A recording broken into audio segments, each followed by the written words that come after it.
This is Support is Sexy, episode 417, with personal finance expert, author, and host of the So Money podcast, Farnoosh Torabi. Welcome to Support is Sexy. I'm your host, Elaine Fluker, entrepreneur, author, and founder of Chic Rebellion Media. 5 days a week, Monday through Friday, I bring you inspiring women entrepreneurs who share their wins and lessons to help you take your business to the next level.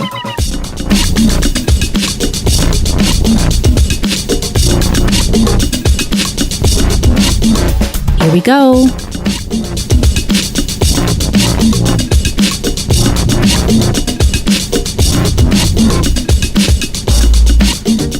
Hi, everyone. Welcome to a new episode of Support is Sexy. I'm super excited to have you here.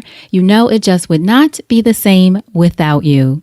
And if you are a woman entrepreneur who's looking for a way to spread the word about your business, to share your expertise and your message, you must consider podcast guesting.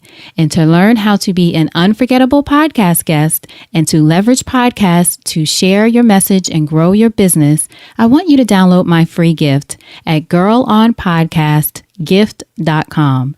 That's girlonpodcastgift.com. Learn how to be an unforgettable podcast guest for all the right reasons. Now, on this episode today, you know I have these moments and I have these guests that I gush over. I have no shame about being a fangirl. Fangirl moment today because we're going to hear from Farnoosh Torabi. And Farnoosh is the host of the So Money podcast. She does a lot of other things, which you'll hear about on this episode, but she is well known for being host of the So Money podcast, an award-winning podcast that talks about, well, money in a way that a lot of shows do not. She really dives into it with her guests, has powerful conversations. It's one of my favorite podcasts. I'm a subscriber, as you'll hear me talk about in this episode. I even mentioned some of my favorite recent episodes. But Farnoosh's podcast was one of the ones that I first started listening to in 2015 or 16 when I first became aware of podcasts. And she was one of the first women I listened to. So that's really why I think I have a strong affinity for her and her work, and just because she does incredible work. So I know you're going to enjoy this episode, even for that reason, getting to hear from her about her journey in podcasting, about her journey in the personal finance space and how she wanted to create something different as far as the content that she created. But then she also talks about money lessons that she learned, especially as an entrepreneur, and the importance of women being financially independent in order to have the courage to do the things that we really want to do and the things that we need to do. We talk some about all that's going on in the world today with women being in positions now to tell their stories and experiences that they've had. But a lot of times we're put in positions where we can be taken advantage of because it's related to money, related to a lot of other things. But financial independence can give us the courage to say no in times that we may need to say no and to step away from situations that don't serve us. So we talk about that. We talk about a lot more. I know you're going to enjoy this episode. So without further ado, Farnoosh Torabi. So Farnoosh, thank you so much for joining us on an episode of Support is Sexy. I'm excited to chat with you. Thanks, Elaine, for having me. Of course. So our first question, when did you first fall in love with entrepreneurship? I think I first fell in love out of necessity. I was laid off in 2009 during the recession. I think that, and for many people listening, they remember vividly that time in our history. It was a really just nutty time. People were getting laid off. People were losing their money, their houses. It was really scary. And I was a victim of that. I lost my job in journalism. But you know what? It was the best thing that ever happened to me. It was scary at first because I think like most people who get laid off, you're worried about your next paycheck and making rent and all of that. But at the same time, though, it was sort of a blessing in disguise. I had been thinking about becoming an entrepreneur and just leaving the 9-to-5 grind for a couple of years before that. But, you know, a voice in my head always would create a roadblock and tell me, oh, it's just going to be too difficult. You'll never be able to secure a paycheck or make as much money or get health care. And how are you going to make photocopies? You have to go to Kinko's. Right. You can't even just use your photocopy down the hall. And any kind of obstacle your mind could think of, right? Right. You're going to miss out on that, the office supply room.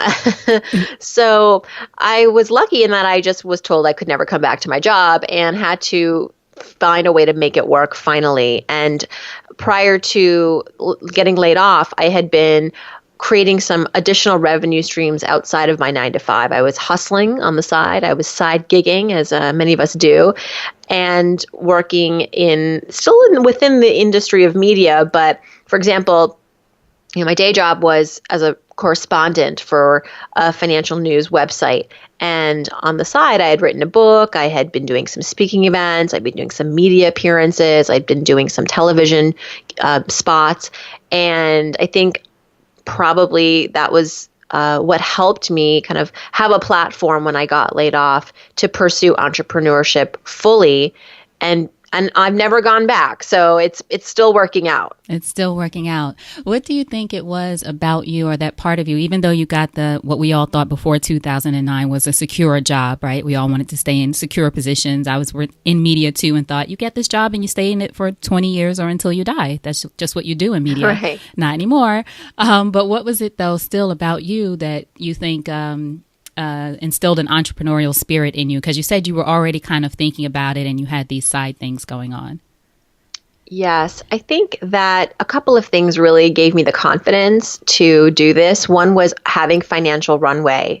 And, on my podcast, So Money, I talked to so many entrepreneurs about their starts and how they got the confidence and were able to ultimately overcome any emotional hurdles. And by and large, and I relate to this, they say that it's because they had the 6 months or 1 year's worth of living expenses in a savings account. And I think that for me, I had been saving a lot of these side gig incomes and side gig paychecks for the last 2 years to the point where I knew that if I did want to leave on my own, that I could do it for at least a year, making no money and using that year to build relationships, plant seeds, take on experiences and adventures that may not pay off right away, but may in the future, all in an effort to build my business. And then when I got laid off, I still had that nest egg. Mm-hmm. And unlike some of my colleagues who got laid off and didn't go into entrepreneurship, tried to desperately find another job, it was because they didn't have the savings to hold them over, to tide them over so that they could take a minute and think about, well, what is it that I really want to do now that I've been forced out of this job? But instead, they had to just scramble and interview and try to find and replicate that job or that revenue and go work for somebody else. So it was having the financial runway, one.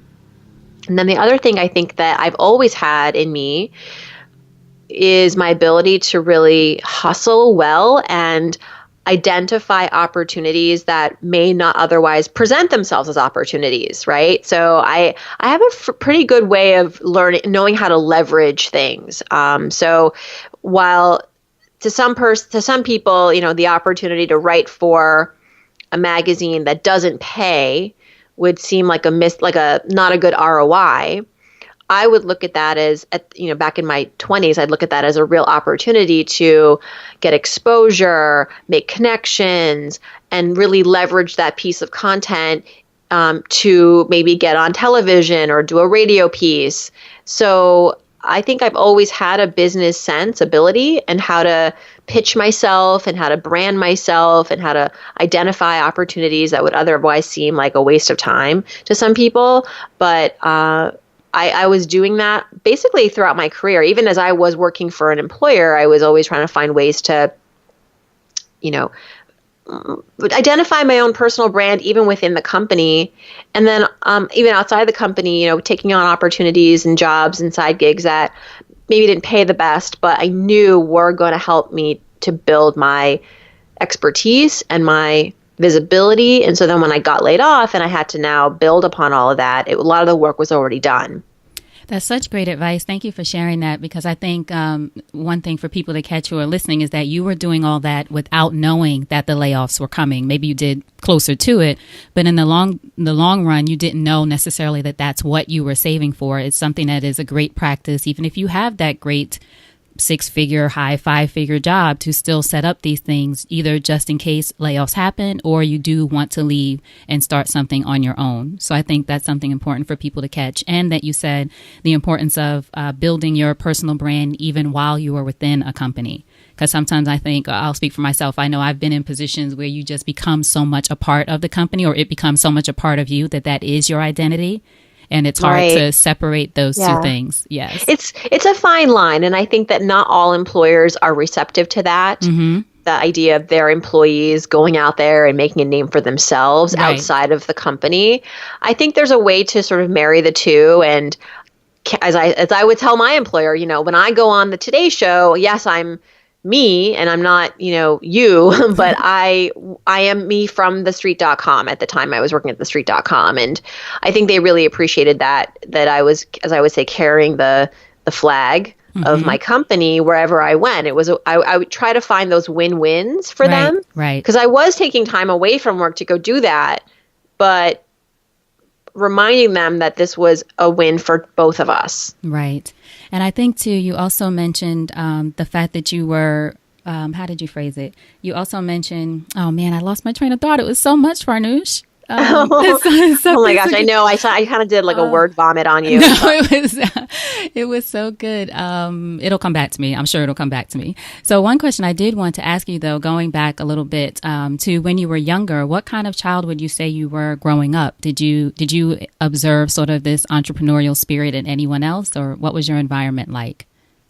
I think I was a really serious kid. I was super mature for my age because, again, I think out of necessity, I didn't have I didn't grow up with a big family. I was the only child for the first 11 years of my life. And my mom and I are very, our age difference is very small. Mm-hmm. So she's only 19 years older than I am.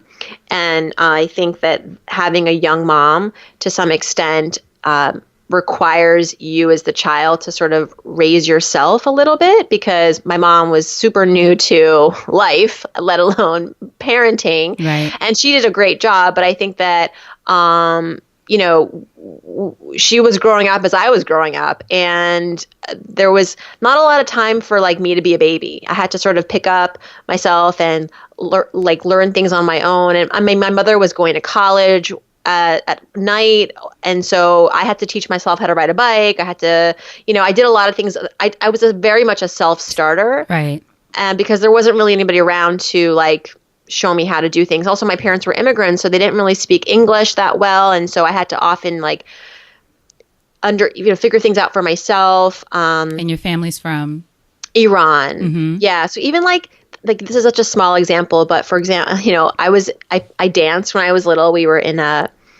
I was in a little dance recital. Aww. And I remember that for the finale, there was this big long list of things how we needed to prepare and dress for this event. You have to do your hair this way and this is the costume, and make sure you have the pink blush and they're this laundry list of things. And one of the items was a curling iron.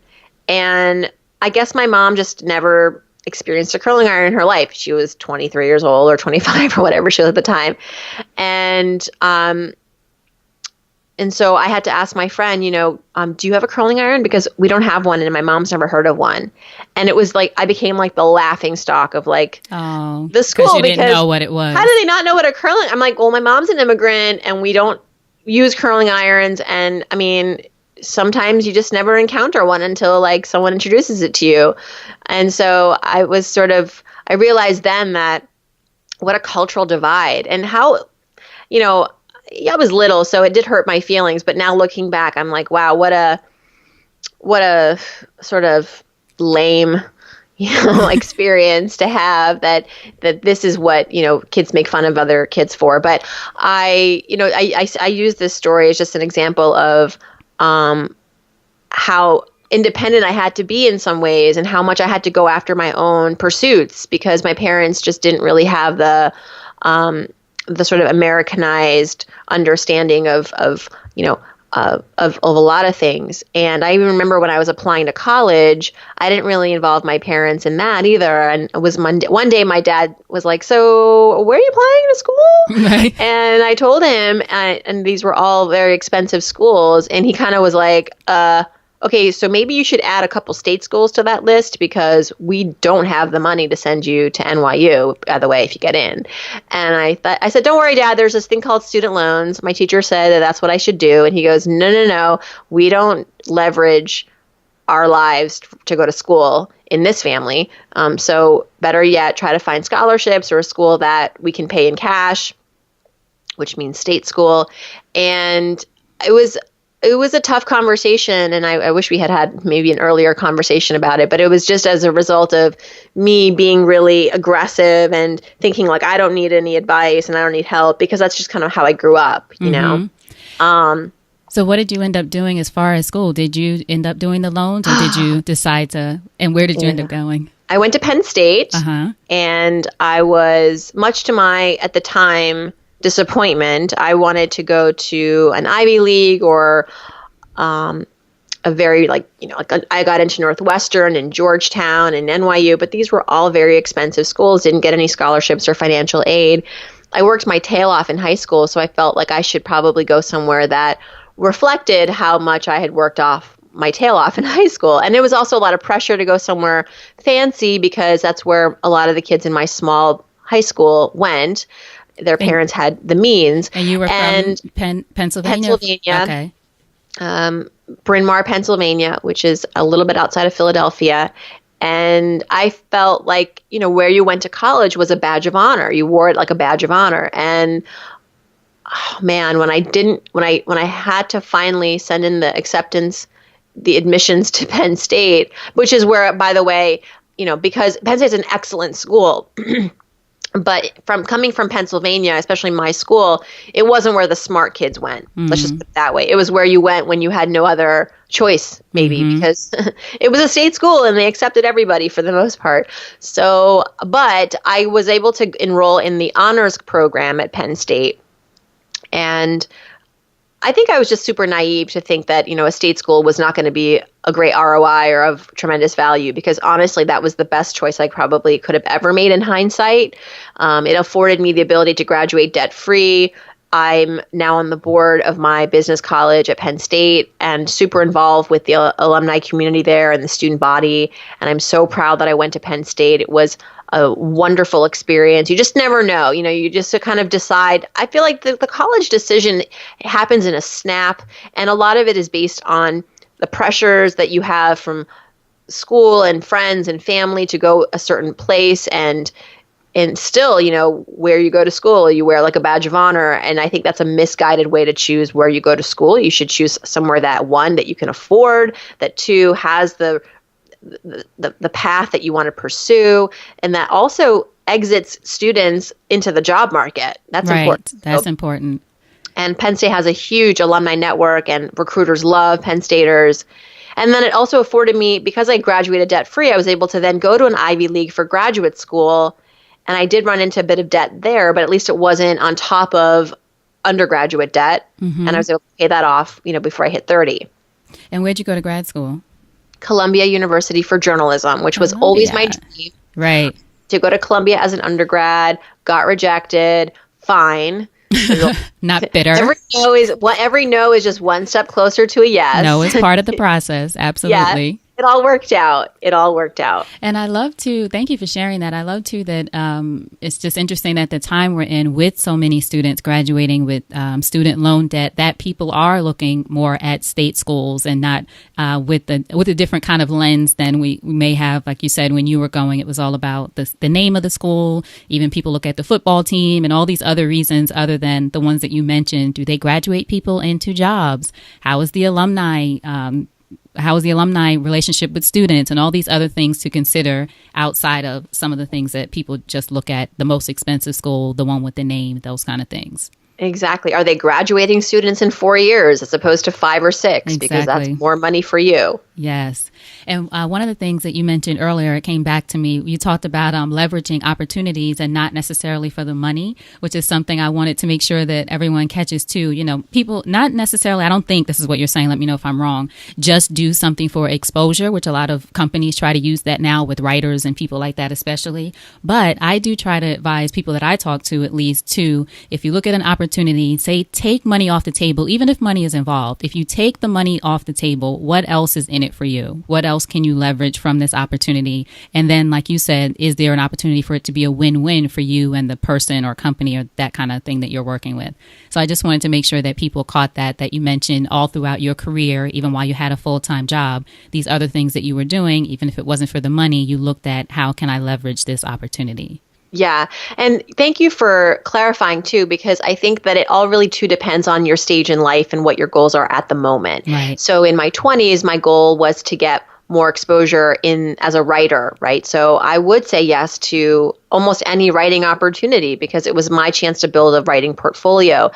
Fast forward to just this week, I was asked to contribute regularly to an online business site for writing for women about money. And while I really hemmed and hawed over the opportunity, the money was nothing. I mean, they even actually offered money, which is unusual these days, right. But it was so nominal that I was like, okay, well, it's pretty much nothing. I ultimately said no because I just have too much else going on that does pay, that is also important to me and my brand. And now as a mom, I feel like I have to be really extra careful about how I spend my time and when the return that I get on my time invested in projects. So because every yes that I say is a no to other things and more it's a no to spending time with my family. So that is an added layer of consideration for me. Yes, I hear a lot of moms too talk about that, especially with young children. I know you have two, right?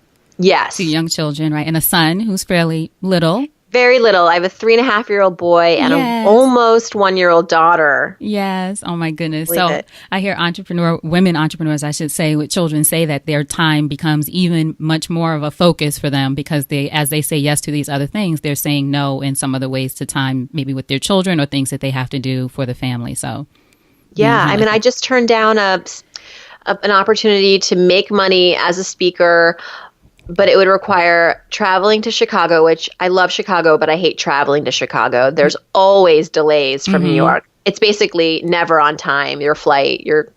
And then I knew this company was $1 billion company, and what they were offering me just was not commensurate with that.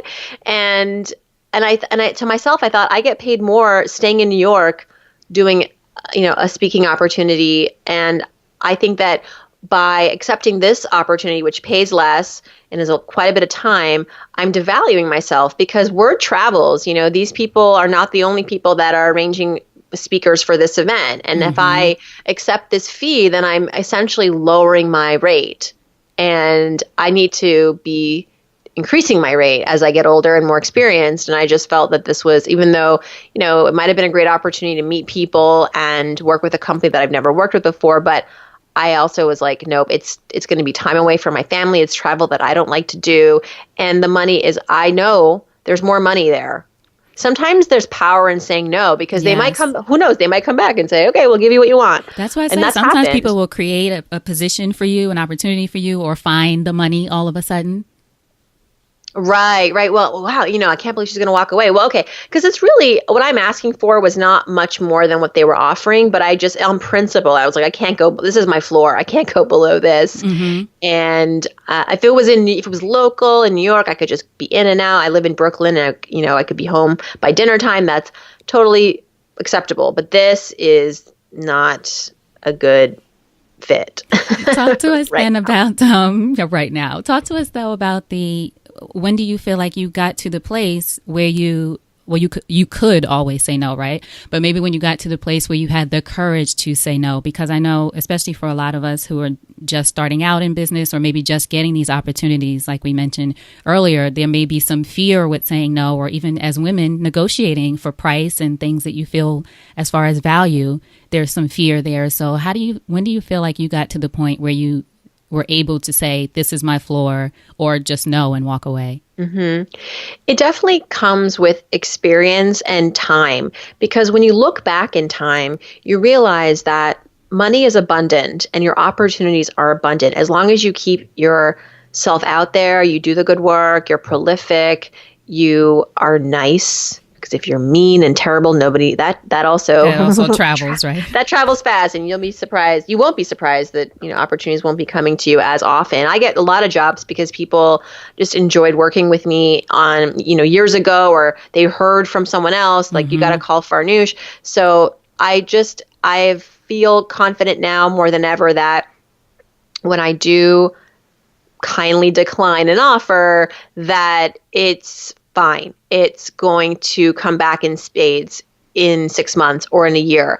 And that I'm saying no because I'm choosing to invest more of myself in other things that I feel more passionate about, more confident in, that they're going to be more beneficial to me down the road. And so I'm not just like saying no and sitting on my butt watching TV. I'm saying no. And then rather than spending that 12 hours doing that, I'm going to use that 12 hours to invest in some other things that I know are more meaningful and beneficial to me. So you just have to trust that, that there's more out there for you, and the more right things are out there for you. Not everything is a yes. Not everything should be a yes. Mm-hmm.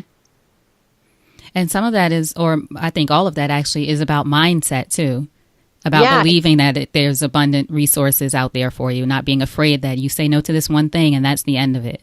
Yes, absolutely. And again, a lot of that mindset shift arrives with just experiencing life and seeing the evidence in your own life. And for me, I think maybe 10 years ago, I would have more of a scarcity mindset because I was just in the beginnings of going out on my own, and I wasn't sure what the market was like. And, I wanted to just build my nest egg as fast as possible. I do think that, and I read this recently in Oprah magazine, Oprah recently interviewed Mindy Kaling and Reese Witherspoon.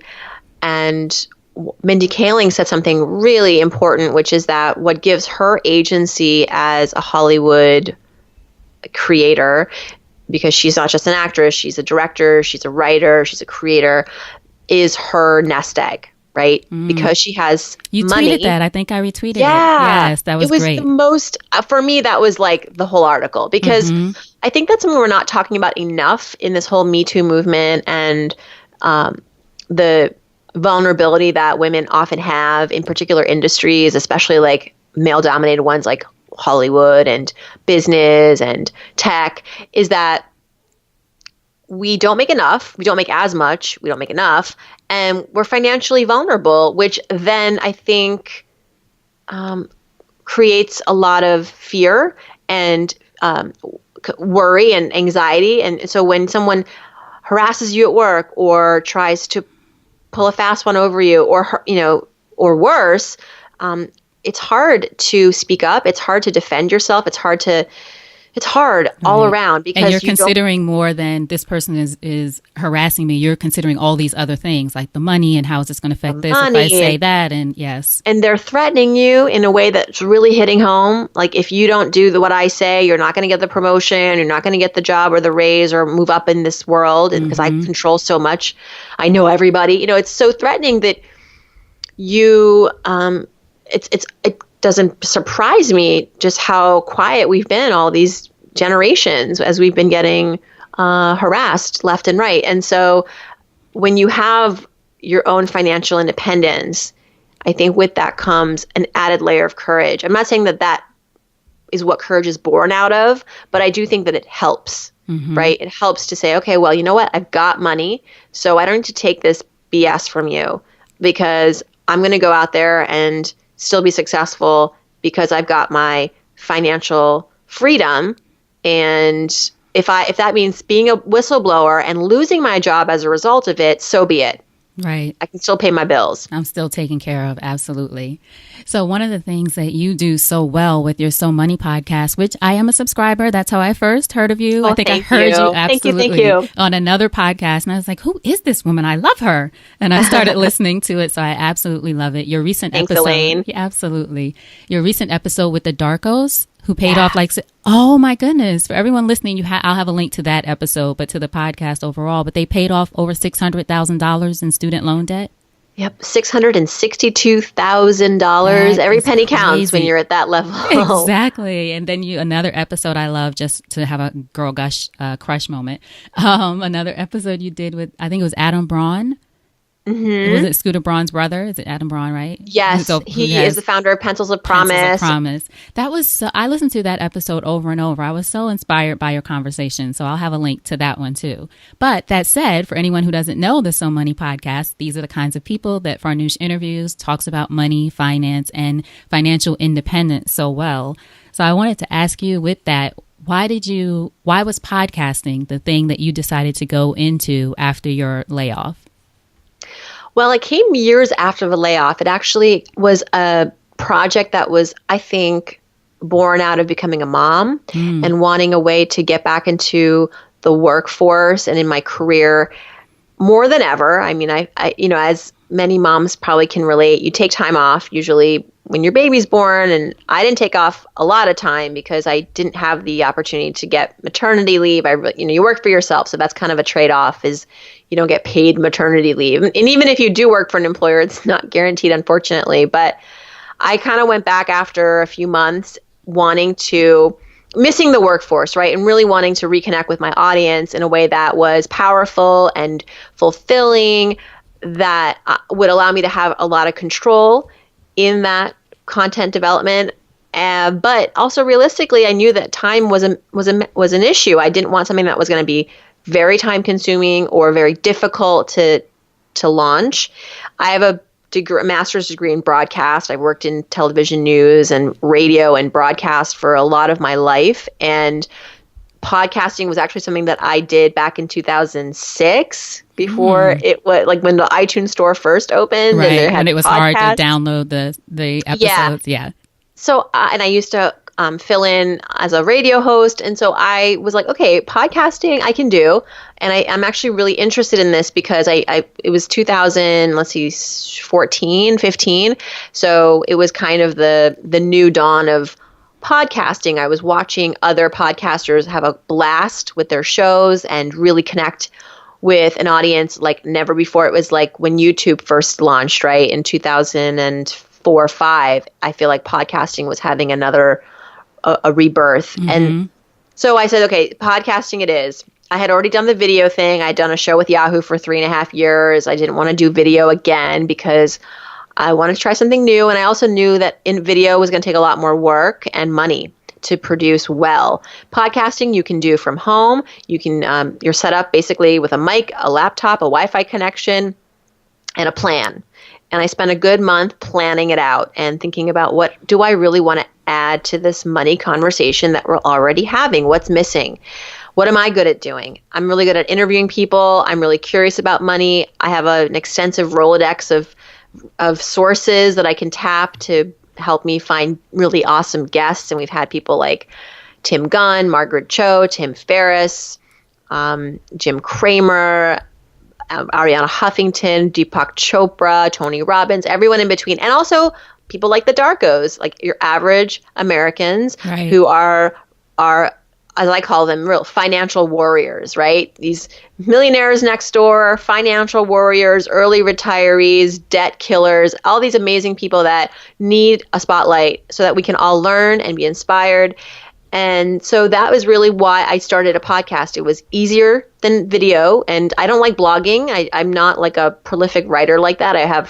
For me, it's just, it would take too much time, and blogging was already a really saturated medium. Yeah, I think they said for every 9,000 blogs, there's like 3,000 podcasts or something like that. Yeah, I mean, if you think podcasting is saturated, you know, like you said, relative to podcasts and blogs and videos, it's still a very small market. And so I just went for it.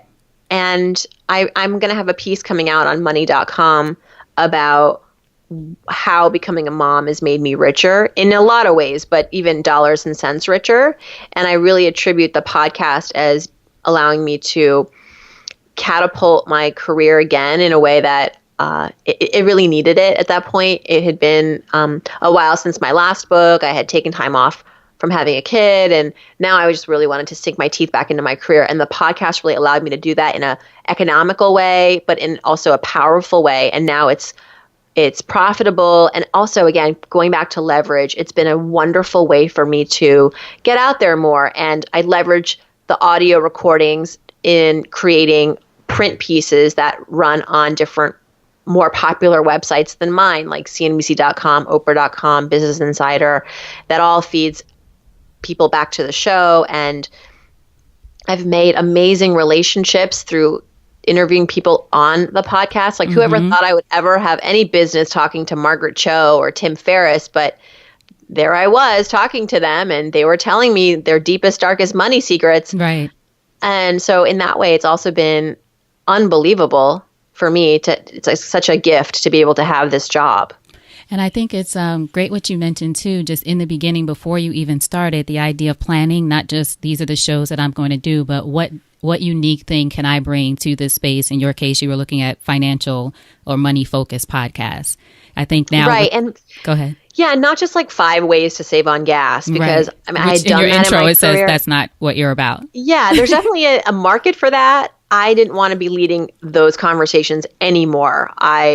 That's what helped me get a name in my career, was sort of giving the quick advice and the practical advice. But I really wanted to take money conversations to a deeper level. And, you know, a podcast is perfect medium for that. You got 30, 40 minutes to really dive deep, and people are giving you their undivided attention. And it's an opportunity to be more thoughtful and mindful about why you made the money decisions you made in life, and to be honest about them. And I think through these conversations, we're one by one, hopefully inspiring people, changing lives. I mean, people write in and they're like, I'm out of debt now because I listened to your show. I feel confident now to take on my finances like I never did before. I never had anyone who taught me about money, but listening to your show, I have someone new talking about money every day, which makes me feel not alone and not so helpless as I thought I was. So, you know, I feel like it's, you know, and I have to remind myself of that, because I think you can get very much into the grind of doing the podcast and not giving yourself the ability to take a step back and actually hear from your listeners. Like, how is this? Am I making an impact? Exactly. Absolutely. Especially when you do so many, you do how many a week now? 3? Well, now we do 3, but when I started, I did 7 every single day. Then I went to 5. And now I'm at 3, which I think is a good place. I'm in the sweet spot right now. Yeah, but that definitely with more than one, I feel like anytime anyone has more than one a week, you can absolutely get caught up in the grind of it and the producing. And like you said, you're being prolific and all these things, and forgetting sometimes to step back or even lift our heads up and see, okay, how is this working? Let me see where the feedback is. I need to create the feedback loop here, and then learning the impact that you're having in people's lives. Yeah. Absolutely. So what would you say then with podcasting, if you were giving someone advice, either who's thinking about a podcast now, or you were sharing 3 pieces of advice that you wish you had before you started, what would those be? My gosh, 3 things. It's hard enough to just think of one thing, but or one I have huge no regrets, thing. right? Right. I wish that I had been I wish I had been a little kinder to myself. I think that, and this is something I think that just comes from maturing and experiencing life, but not being the worrywart all the time and not being so hard on myself. And I think I had some mental barriers where I would tell myself that I would almost sabotage myself from getting opportunities, because I would tell myself that it's never going to happen and this is too good to be true. And I think that I had to grow up and be a little more confident in believing that, you know, great things can happen. And I think, so that's the first thing, is like being more self-confident. 2, I would say that I wish I had been a little more ahead of the curve in terms of building an online community. It's ironic. I'm all over the internet, I feel, between podcasting and videos and blogs and social media. But one thing that I was slow to do was collecting emails, like just building an online list. And for me, it wasn't a priority because that wasn't my business model. I wasn't selling anything direct to consumer. I wasn't necessarily, I just didn't see the value in it like other maybe online marketers did. And I think that now I regret not having built my online community, at least the email community, earlier, not because I want to sell them anything, but just because I think that would have been a much better way of informing me of what my market wants. When you can send an email to 100,000 people asking them one question and then, even if 1% get back to you, that's very telling. Right. And now I feel like to get that kind of volume of feedback, I need to spread my questions around all over the internet. And even now with social media too, sorry to interrupt, but just for people listening, with social media changing algorithms I feel like 5 minutes, you build this huge audience on all these platforms and then you have to pay to get in touch with them basically. Whereas email, you own it. So annoying. Yeah. But so that would have been this number 2 is really embracing, sort of like the online newsletter earlier in my career. And I think that the third thing would have been to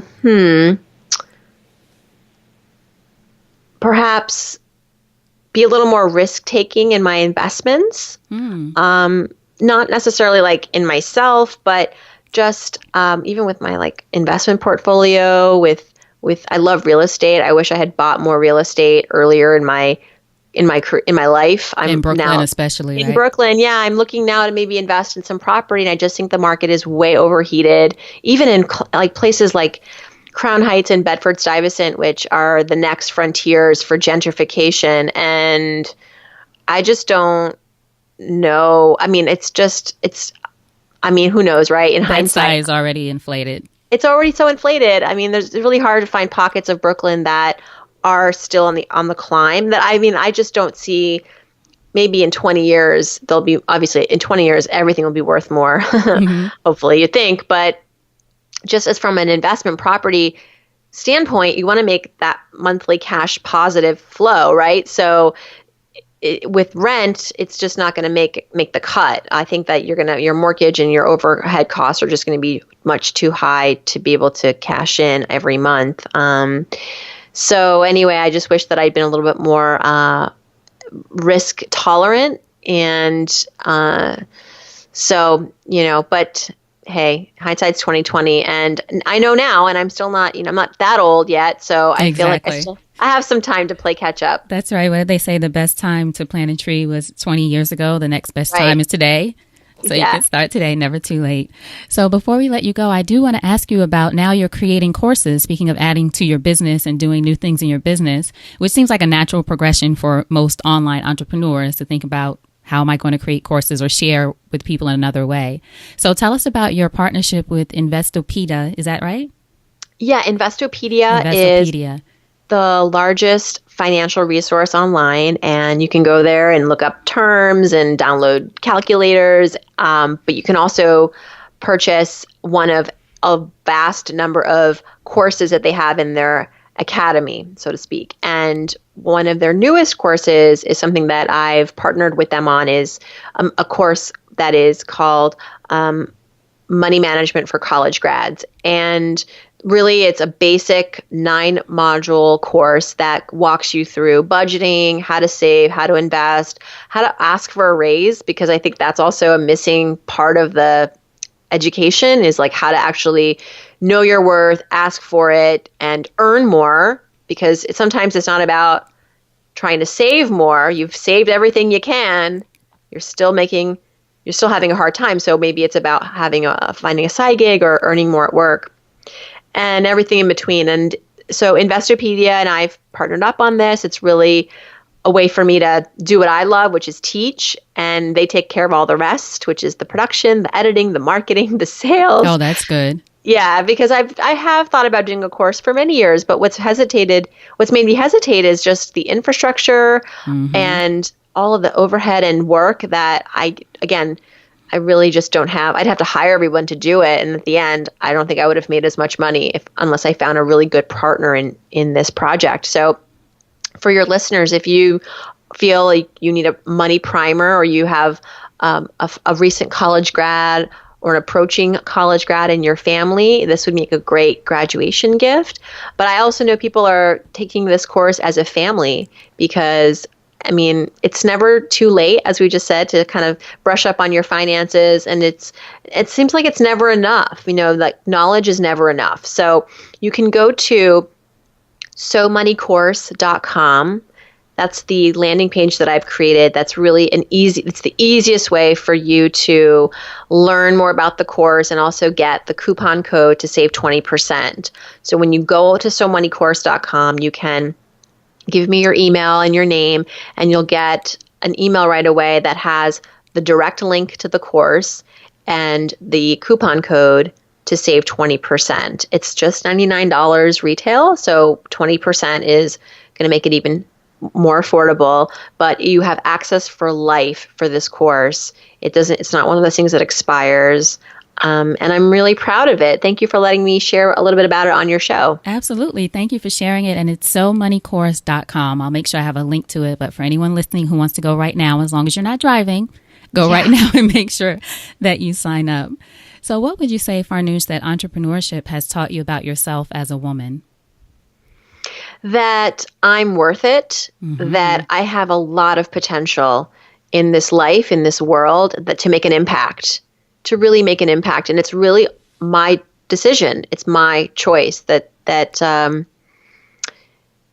there's really nothing holding you back. I think that when you work for someone else, you feel limited, right, in your ability to make an impact. When you work for yourself, sky's the limit. And I really believe that. It's not something that I always knew of or believed readily, but I have seen myself and others make an impact with small and big decisions. And I think that, you know, the best is yet to come. I feel very much at the beginning of my career, despite the fact that I've been doing this now for 15 years and have been working very hard and have a lot to show for it. But I do trust that I'm just kind of, you know, at the tip of the iceberg, hopefully. Hopefully. I believe it. I think you have a lot more to come. And I'm excited to see now that you've begun creating courses and doing things like that. I think it's smart. And that, like you said, you waited for the right time or the right partnership in order to do that. Yeah, every no is one step closer to a yes. Absolutely. That's right.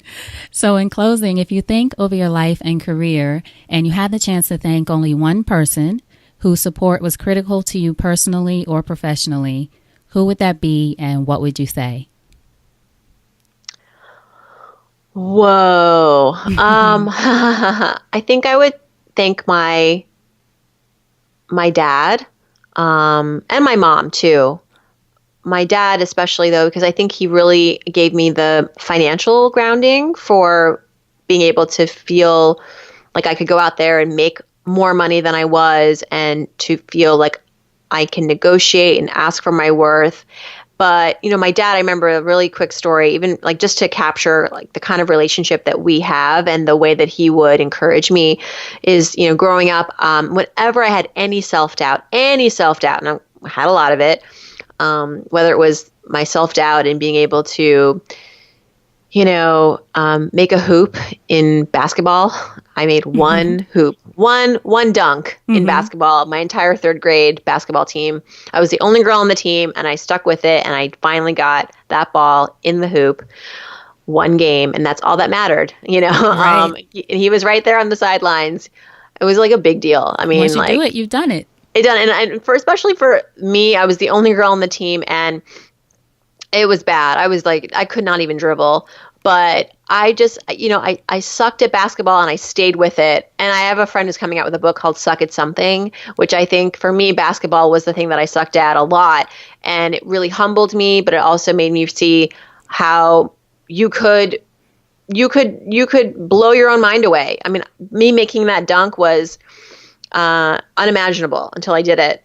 But anyway, around that same age, I was in third grade. I think I was embarking on handwriting class. Cursive, which, by the way, public schools are doing away with, which is criminal. Bizarre. Exactly. Criminal is better. Yes, criminal. because you just get a lot of your self-discipline. I think when you learn cursive, it's a very thing that requires a lot of patience. And anyway, I was really scared because up until that point, I was a straight A student, and I knew that I was getting a very difficult teacher who boasted that she barely gave anyone any A's in handwriting class. And I was so scared. And I remember going to my dad and being like, I don't think I can do this. It's really stressing me out. I mean, this is like, what stresses you out when you're 8 years old. Right. And he said, Farnoosh, you're going to be fine. You're going to learn a lot. Just do it. What's the worst that's going to happen? The sky's not going to fall.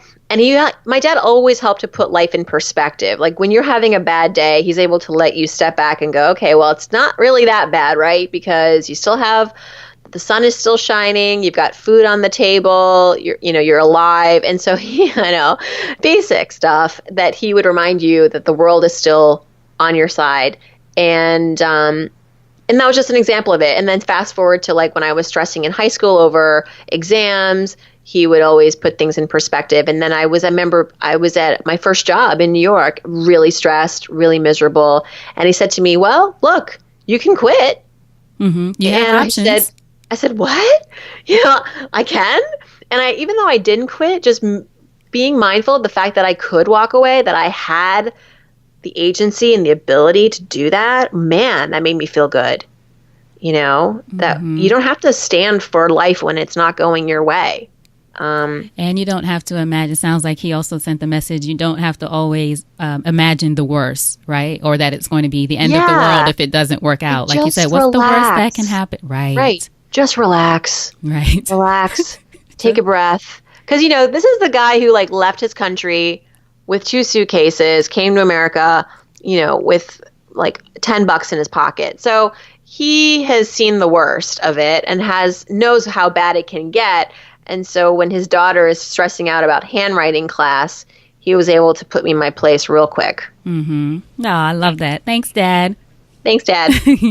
So tell us now the ways that we can support you. Of course, I'll have a link to the course, as we mentioned, but any place else you want people to go, social media, all that good stuff. Well, I'm having a lot of fun on Instagram right now, let me tell you. What are you doing on Instagram? Lots of storytelling. I wasn't really into it at first. I was like, oh, do people really want to know what I'm having for lunch? Right. That's how I think. But then, you start posting a little bit here, a little bit there. And not that I'm obsessed or going crazy and, it's not taking away from my family time, but I am being a little more transparent there and sharing more about my day to day. And it's been very fun and engaging. And I would love for people to join me there. It's at Farnoosh Torabi. And so then you can go to somanycourse.com for the course. And last but not least, I have started another side hustle. We didn't even get into this, but I'll just share the link. It's called booktobrand.co, which is an opportunity for people listening who might want to write books and leverage them to expand their careers. They want to write self-help books or books that are about some sort of life-changing idea, a concept in any realm, money, nutrition, coaching. I do this live 2-day workshop in New York for entrepreneurs, largely entrepreneurs, a small group, 8 to 10. And we really bring forth the best practices and also the people who can help to bring your book to life and also help you market the book, get the book in different kinds of publications, get you to become a speaker as a result of becoming an author and all that good stuff that comes from becoming an author. Now, before you go, I know I'm going to let you go. I want to be conscious of your time, but you got to tell me, what was the inspiration for this? Was this something that people were asking you for? Yeah. Or was this something, okay.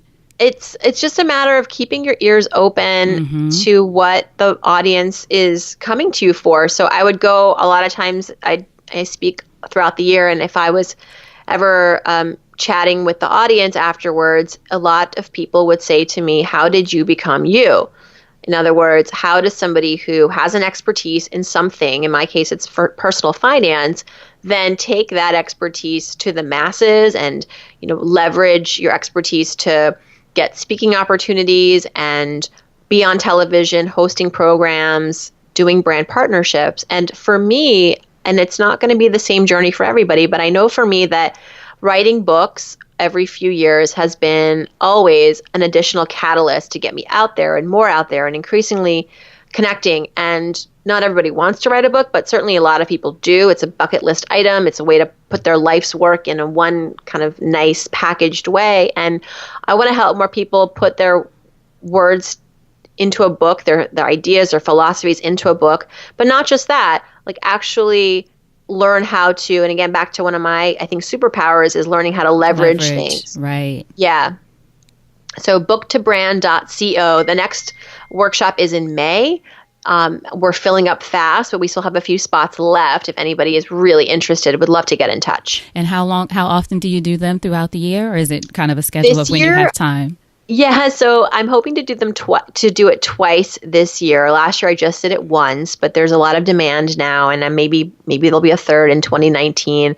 But this year I'm just planning out for two, one in May and one in October. Okay, so for everyone listening, we'll have a link to it, but booktobrand.co. You heard Farnoosh say she's only looking at doing it twice this year, so don't think you have plenty of time. Of course you have time in life, but don't think you have forever, we should say, to do this. Make sure you go and check it out. Farnoosh, thank you so much. I love your show. As I said, if you didn't get that message, I love the show. I love what you're doing. I appreciate you as a fellow woman podcaster. You know, it's a small group of us in the space, even though it's growing and growing. Men still dominate, but we're making our way. So I appreciate everything that you do. Thank you. Likewise, Elaine. Thank you so much for everything that you do. Absolutely. Now, before you go, what's a parting piece of advice from you to our listeners about anything? You have to be your biggest advocate in the world, in all realms: money, career, relationship, everything that you want, you can have, but you have to go after it. No one's going to serve it to you on a silver platter. It doesn't happen like that, right? You have to go out there, identify the opportunities, advocate for yourself, and get your worth. Get your worth, Farnoosh. Thank you so much. Hold on one second. All right. I hope you enjoyed that conversation with Farnoosh as much as I did. To find out more about her, to get links to her show, to those episodes that I mentioned in this episode, and to find out more about that course that she has, make sure you go to supportissexypodcast.com. Go to that search icon at the top and just type Farnoosh, FARNOOSH. Her show notes page will pop up with all of the links, the resources, and the ways to get in touch with her. That's supportissexypodcast.com and just search Farnoosh. Now, if you are going to be in the Atlanta area on Thursday, February 22nd, I want you to join me at Innovation Thursdays. I'm starting to host these events every month with Digital Undivided, a fantastic company headed by Catherine Finney, who's been a guest twice on the podcast. And Digital Undivided really works to level the playing field for Black and Latinx women in technology, making sure that we get access to the same resources, information, opportunities, possibilities as everyone else. And here's the best part about this event. If you are a Support is Sexy listener, you get in free. So again, this Thursday, February 22nd, if you're in Atlanta, I want you to come to this event, Innovation Thursdays. We're going to talk to attorney Gerald A. Griggs, who does a lot of work around social entrepreneurship in Atlanta.